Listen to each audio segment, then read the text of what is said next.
What's up, everybody? Sam Ekstrom with Tyler Metcalf on the Locked On Wolves postcast. Minnesota doesn't have their best, but they get the job done with a balanced effort against the Los Angeles Lakers. We'll break it all down on the Locked On Wolves postcast.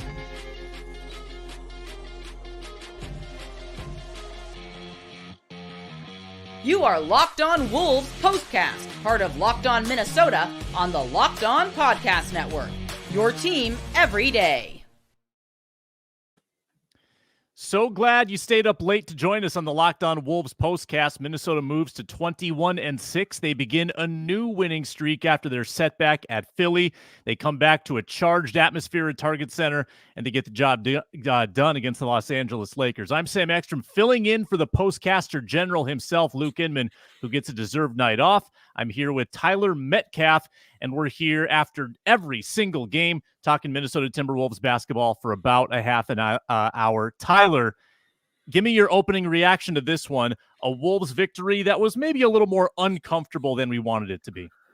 Yeah, it kind of looked like they were just going through the motions for most of the night. Looked like once they heard LeBron wasn't playing, they kind of just assumed that they were going to walk away with this one.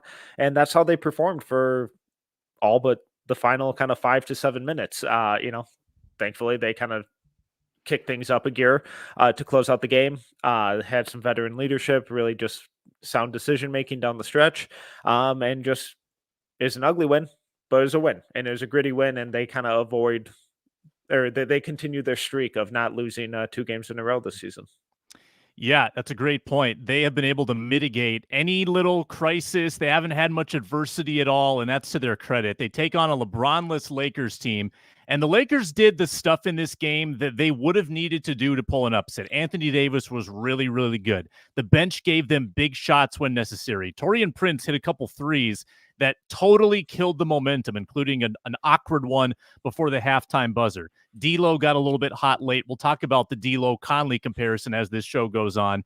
But in the end, the Timberwolves got enough from Anthony Edwards, 27 points. Karl Anthony Towns, before a late injury, had a really efficient game. And Mike Conley was just so good, so impactful. You feel him injecting himself into the basketball game. 16 points tonight, a very efficient 6 out of 9, 4 of 6 from downtown with 8 assists. Compare that to D'Angelo Russell, who is always going to be linked to Mike Conley and the Timberwolves. Those two traded for one another last year. Russell, a very inefficient 7 of 19, 17 points, 8 assists. And he felt like a non-factor, honestly, until he hit some threes when it was too little, too late in the fourth quarter. But how grateful are you in this holiday season, Tyler Metcalf, for Mike Conley? And he's just exactly what this team has needed for a couple of years. It never feels like he's making the wrong decision, whether it's on defense or offense or taking a shot or making a pass or setting a screen or just, camping out in the corner and letting someone else go to work. It just his feel for the game, his veteran leadership is so astounding and is just a constant presence that permeates every aspect of this team, and it can't be understated. I know we've talked about it all season, but it's because it's so stinking important for this team, where there were, like you kind of mentioned, there were a handful of runs that the Lakers had in this game where last year's team may have caved under that pressure or started throwing the ball away or reverted to hero ball on offense. And Mike Conley is just always that steadying hand at the helm who just knows how to make the right decision. We saw how effective that empty side or empty corner pick and roll with him and Rudy is, where if the defender goes under, Mike's more than comfortable just pulling up for a wide open 3. If they blitz him, he's just going to throw that lob over the top to Rudy. If, they kind of stay home and weak side defender cheats off, he's going to make that skip pass to Jaden or Ant in the opposite corner. The game is so slow. He sees every single aspect at just such a veteran level that this team hasn't had for a long time. His highs may not be as high as a lot of point guards in the league, but his floor is kind of somewhat similar to what tonight showed, and that's incredible. Yeah, just uber efficiency. He's part of the wheel. He's a very important cog in the wheel, where D'Lo kind of had to be the wheel, right? Like D'Lo needs the ball. He needs to shoot. He's so possessive of that, and Conley just makes things run so smoothly. And on a night too where you're coming off a back-to-back, they kept the bench fairly short. I mean, Troy Brown played 6 minutes, so really they played mostly 8 guys.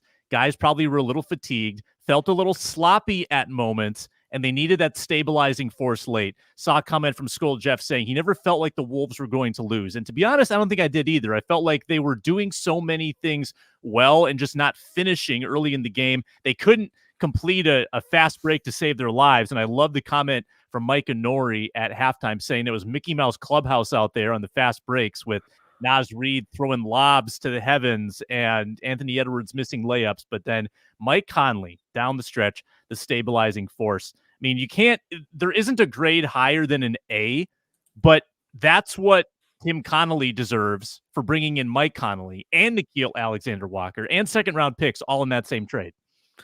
Yeah, and it's all in that trade that sent D'Lo to the Lakers, where if you're looking at it from a Lakers standpoint, imagine them with Mike Conley and just how seamlessly he would fit in. And I mean, you can really do that with Mike and literally any team in the NBA, where it's like, well, if you add him in here, well, okay, yeah, he's going to be a steadying presence. He can play on ball, he can play off ball.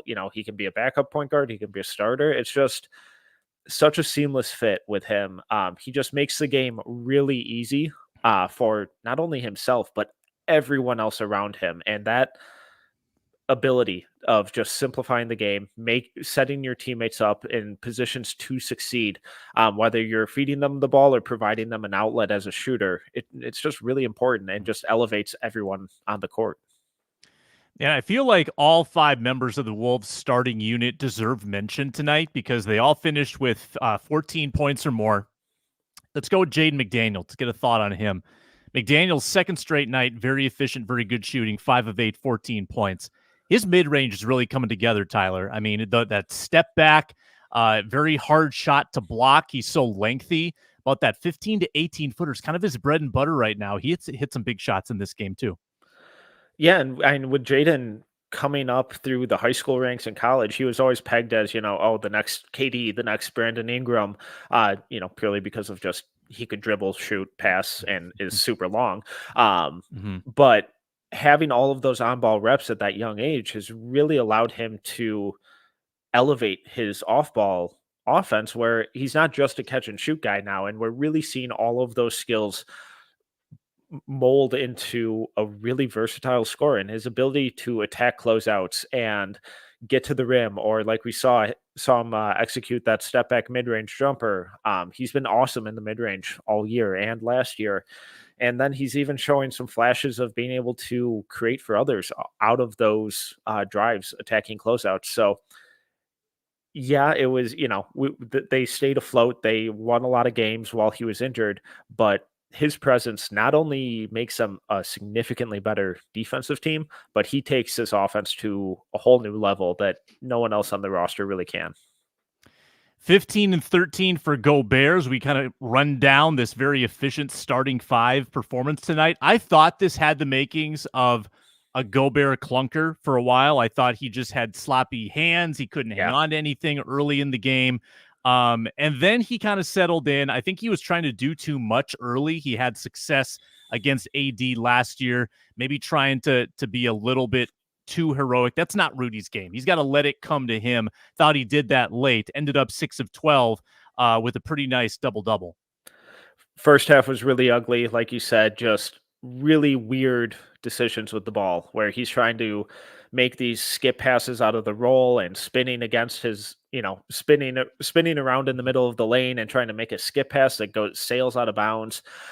He only got attributed 2 turnovers, it looks like.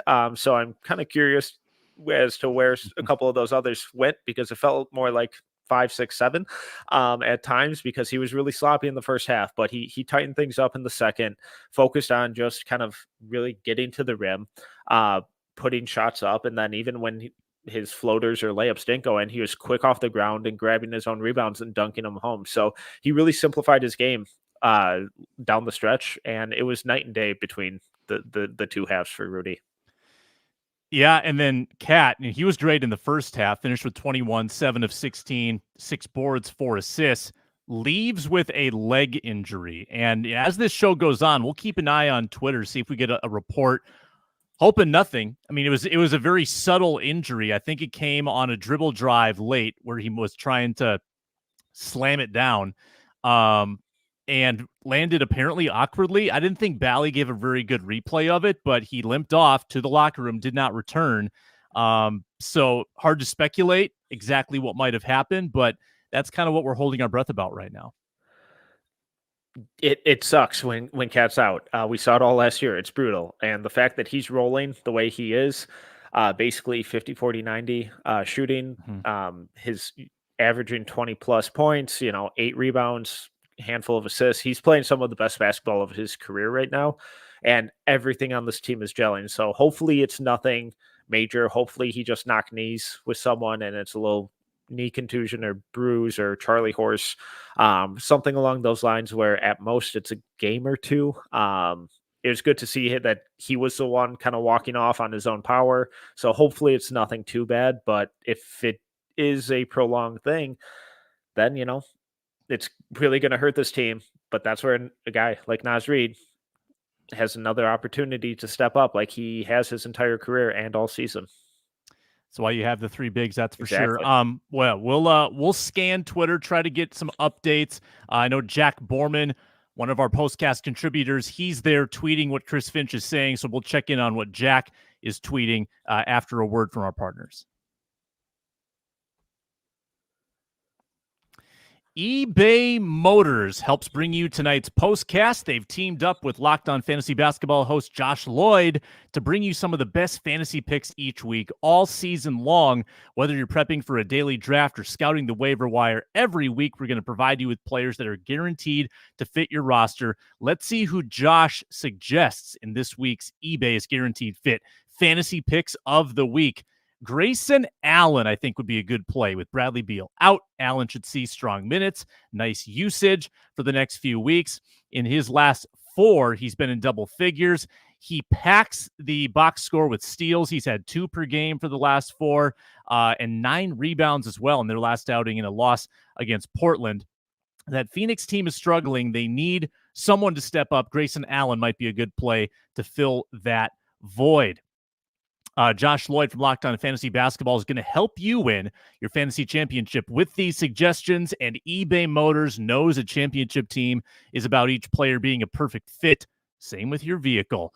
With over 122 million parts for your number one ride or die, make sure your ride stays running smoothly. And as the weather takes a turn for the worse, potentially, maybe not an El Nino winter, but as the snow comes, you want to make sure everything's up to date on your car. Brake kits, LED headlights, roof rack, bumpers, whatever your baby needs, eBay Motors has it. And with eBay Guaranteed Fit, it's guaranteed to fit your ride the first time, every time, or your money back. And at these prices, you're burning rubber, not cash. Keep your ride or die alive at ebaymotors.com. eBay Guaranteed Fit, only available to U.S. customers. Eligible items only. Exclusions apply.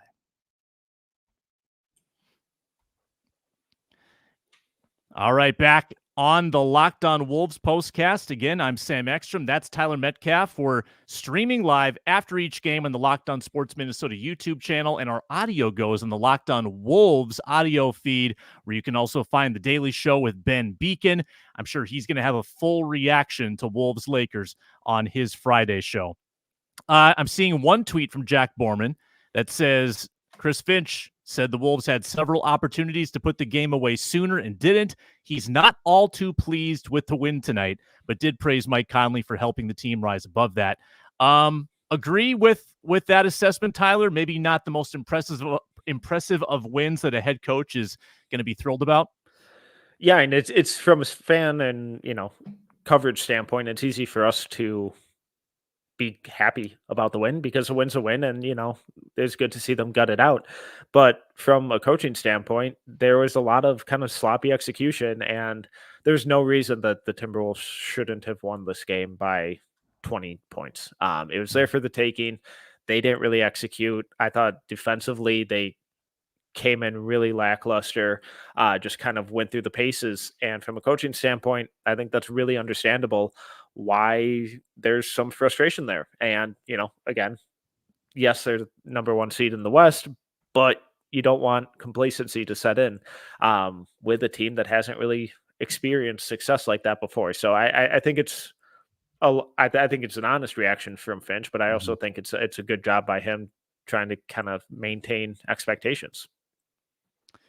And I do see that Finch gave basically a non-update on Karl Anthony Towns, Yeah. saying he doesn't have an update, but hopefully it's not too serious, which in a way does tell you that this isn't something that they're quickly dismissing. There is something there to be looked into, maybe some tests to be run.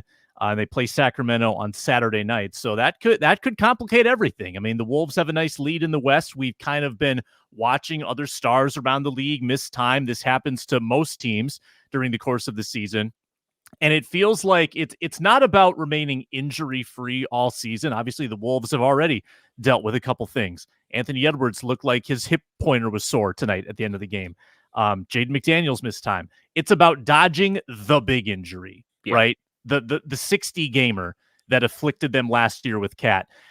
If it's 5, if it's 10, you can live with that because you've built up such a nice cushion for yourself.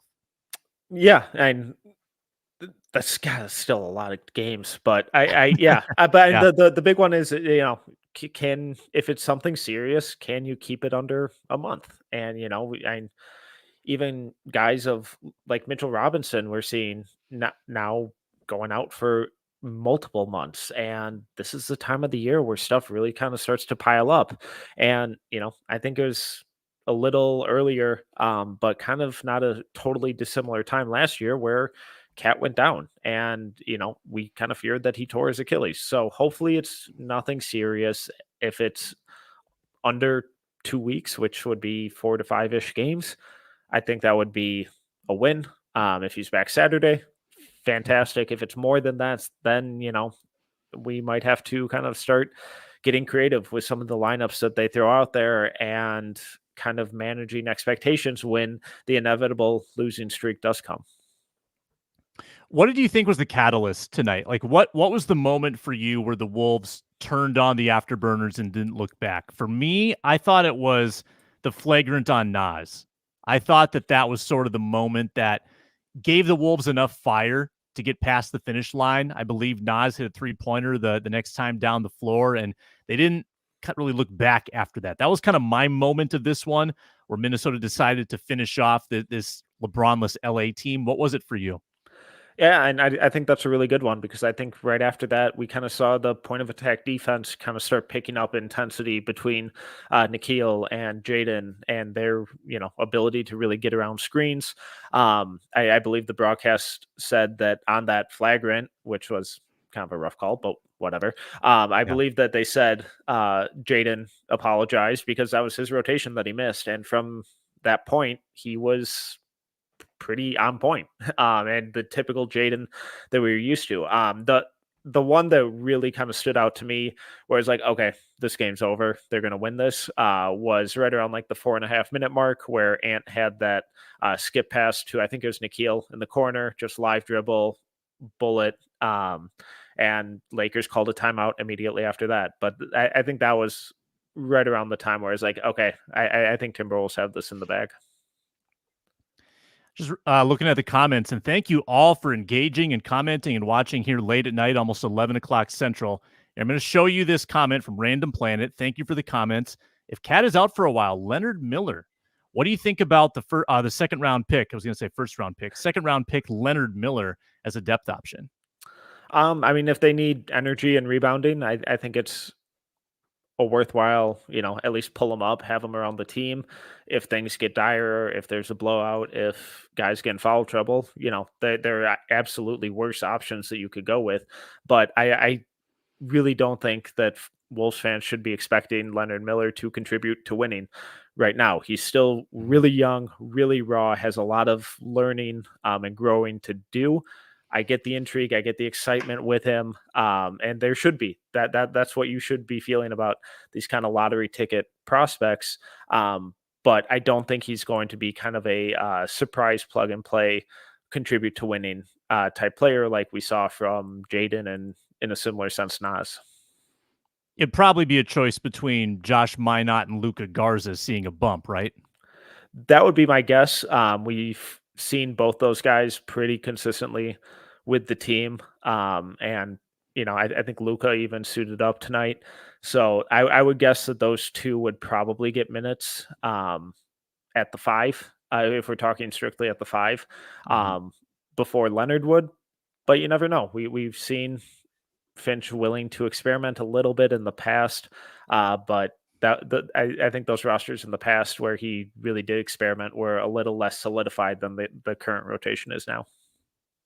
All right, Tyler, we still got to talk about Anthony Edwards' night, and then we'll look ahead to Sacramento and maybe even beyond to Oklahoma City as we close out the Locked On Wolves postcast.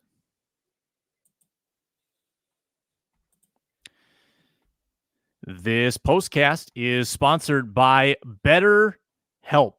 And I'm here to tell you that therapy is important. It's important to share your experiences with people, whatever might be afflicting you, whatever you're dealing with, having that benefit, having to learn about coping skills, setting boundaries, whatever it might be. It's valuable. It's good for your mental health. So give it a try, and you can use BetterHelp as an option. It's entirely online, designed to be convenient, flexible, suited to your schedule. Fill out a brief questionnaire, get matched with a licensed therapist, and switch therapists anytime for no additional charge. In this season of giving, give yourself what you need with BetterHelp. Visit betterhelp.com/lockedonnba today to get 10% off your first month.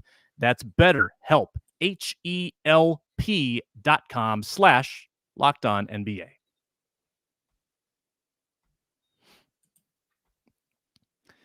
All right. In this night of balanced scoring where all five starters contributed 14 or more points, we haven't yet talked about the leading scorer, Anthony Edwards, 9 of 19, 27 points, 7 boards, 5 assists. I thought this could have easily been a 35-point night. He was locked in, which there's a spectrum to how locked in Ant is on a given night. I thought he was dialed, and I thought this could have been 35 if he just finished off a few more layups around the rim. Yeah, that's kind of the main thing that really stood out to me tonight. He just missed a handful of bunnies, and that's kind of the difference in him, like you said, having 35 and this being a 15-point win, and him ending up with 27 and it being a little bit tighter. So that's kind of been a struggle because I thought in the third quarter he did a really good job of really attacking the rim, really being aggressive, getting to the line, ended up with 8 free throws total.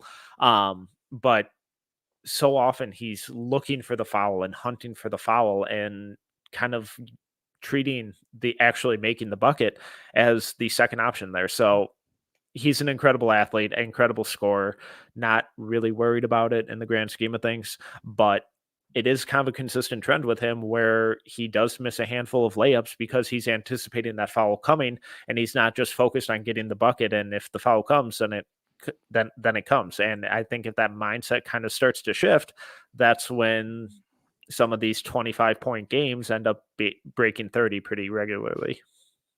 Yeah, and once that happens, that's when the MVP talk gets real, right? When it's not 25, it's 35 more regularly. Yeah. Seemed like it was the non-dominant side tonight. The left side layups were the ones that were getting him, whether it was fast breaks or slashing down the lane. But still, a good night for Anthony Edwards. Maybe a little reckless with some shots late, but had a big and one when it felt like the Lakers were going to make one more push, and I think that kind of kept them at bay. I believe the Nickeil Alexander-Walker dagger followed that to put them up 11, and at that point, it really was over. 118-111, the final score over the Lakers tonight. Wolves 21-6. Let's take a look in real time at their lead in the West. 2.5 games. OKC actually ended the Clippers winning streak tonight. 9-game winning streak. OKC smoked them. That's the Wolves' opponent on Tuesday. But first they play the Kings. The Kings, 4th in the West, 16-10, and the only team to beat the Wolves at home this year. Kings got smoked by the Celtics on Wednesday, 144-119. What do you make of the Wolves going to Sacramento? Let's assume they have Towns just for the moment. What do you think about that matchup? It's been a really fascinating one going back to last year, even because we've seen them really try to play Gobert off the court by throwing Trey Lyles out there and going full 5 out. I think the Timberwolves have done a better job of kind of countering those looks this season, and Gobert himself has done a better job of avoiding being played off by moving better in space and being able to close out and kind of stay with guys on drives while still putting a hand up to somewhat contest threes when he does have to get out there. So I think the kind of chess match in terms of playing with pace, playing in the half court, the defensive differentials between these two teams is going to be really fascinating. The Kings defense is rough. They're really not good, especially in the half court. They rank 26 in points per possession or in defensive rating in the half court this season. So the Timberwolves aren't really a transition heavy team. So if they can slow it down, can keep the Kings out of transition offense, they can play their game, they execute in the half court, and then they play, as disciplined of defense as you can against a team like that who plays with the pace and the ball movement and the player movement that they do in the half court. They have a really good chance of beating a really good Kings team. Yeah, I've heard a lot of people say the Kings are a bad matchup for the Wolves for the reasons that you laid out. But let's not forget, the Wolves went 3-1 against the Kings last year. The only time the Kings beat them was in overtime. Wolves did a pretty good job against the Pacers' pace last Saturday. They're a fast-paced team as well. Didn't have Halliburton, granted. But I think the Kings just got really, really hot from the floor, and they beat the Wolves at Target Center. I don't think they're an unbeatable team for the Wolves to go get. And let me add to the conversation, Kings played the Suns the night before. So that's a back-to-back for them. Wolves will have the rest advantage. We'll see about the health advantage as Karl-Anthony Towns, hurt tonight late in the fourth quarter. Unfortunate time to get hurt. Also saw Anthony Edwards rubbing his hip. I'm guessing that's the same deal that he's had, now for a couple of weeks, and hopefully he'll be able to shake that off and play on Saturday. Wolves win 118-111. It's the Locked On Wolves postcast. He's Tyler Metcalf. Find him on X at Team Metcalf11. I'm Sam Ekstrom, filling in for Lucan tonight. I'm at Sam Ekstrom, part of the Locked On Sports Minnesota crew.